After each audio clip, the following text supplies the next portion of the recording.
Баршаңызға қайырлы күн достар, менің ас әлемі арнама қош келдіңіздер. Бүгін сіздермен қысқа арналған қиярларымызды қызанақ шырынында жабатын боламыз. Видеоны соңына дейін қарап, менімен бірге болыңыздар. Ендеше бісміллә деп кірісейік. Алдымен қиярларымызды 3-4 қайтара жуып алып, керек емес артық жерлерін алып тастаймыз да 3-4 сағатқа мұздай суға салып қоятын боламыз. Одан кейін бізге қызанақ, болгар бұрышы, ашты бұрыш, чеснок, капуста және де банкамызға салуға хрень, укроп және де жүзім жапырағы қажет болады. Барлығын алдын ала жақсылап жуып аламыз. Ең алдымен қырыққабатымызды, яғни капустамызды осылай пышағымыздың көмегімен бөліктерге бөліп шығатын боламыз. Бөлген бөліктер біздің банкымызға сиятындай болу керек.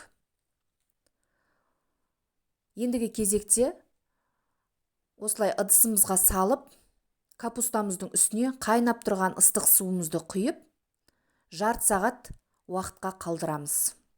Біздің капусталарымыз жұмсару қажет.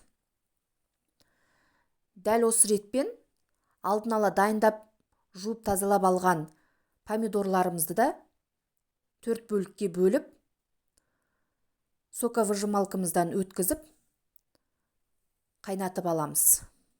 Енді алдын ала стерилдеп алған банкамыздың ішіне хренімізді, одан кейін укробымызды дәл осы ретпен дайындап алған чесногымызды және де дәм беру үшін түйіршіктелген қара бұрышымызды, лавр жапырағын салып, банкамыздың ішіне толтырып аламыз. Мен өз қалауымша осылай жүзім жапырағында салып жібердім. Сіздерге ұнамаса, қолданбасаңыздар да болады. Одан кейін тәтті бұрышымызды және де бір дана ашты бұрышта қосып жібердім. Ендігі кезекте осылай қиярларымызды банкамыздың ішіне орналастырып шығамыз. Дәл осы қиярымыздың үстіне алдын ала суда жібітіп алған капустамызды, оның үстіне өз қалауларыңызша помидорымызды да салып, оның үстіне қайнап тұрған ыстық суымызды құйып, 15-20 минутқа қалдырамыз.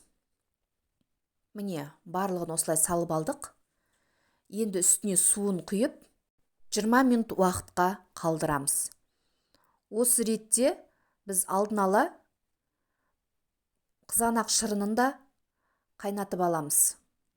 Міне, 20 минут тұрған суын банкамыздан төгіп тастаймыз. Бұл су бізге қажет емес.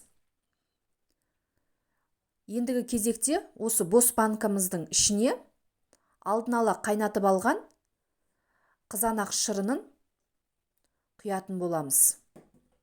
Ол үшін 2 шай қасық қантымызды және де 2 ас қасық тұзымызды және де өз қалауларыңызша 1 дана аспирин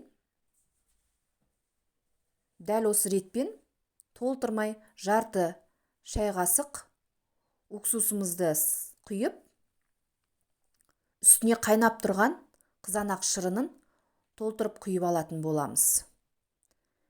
Дәл осы рецепт түрі ұнап жатса, каналыма тіркеліп, лайк басып, өз пікірлеріңізді жазып кетсеңіздер болады. Рецепттің толық нұсқасын описание бөлімнен таба аласыздар. Міне, банкамызға осылай барлық қызанақ шырынын құйып алғаннан кейін, банка жапқышымызбен барлығын жауып аламыз. Біздің қысқа арналған қызанақ шырынындағы қиярларымыз дайын. Дәл осы рецептпен сіздер де жасап көріңіздер. Назарларыңызға рахмет. Сіздермен болған Гүлнұр, ал бізге ас болсын.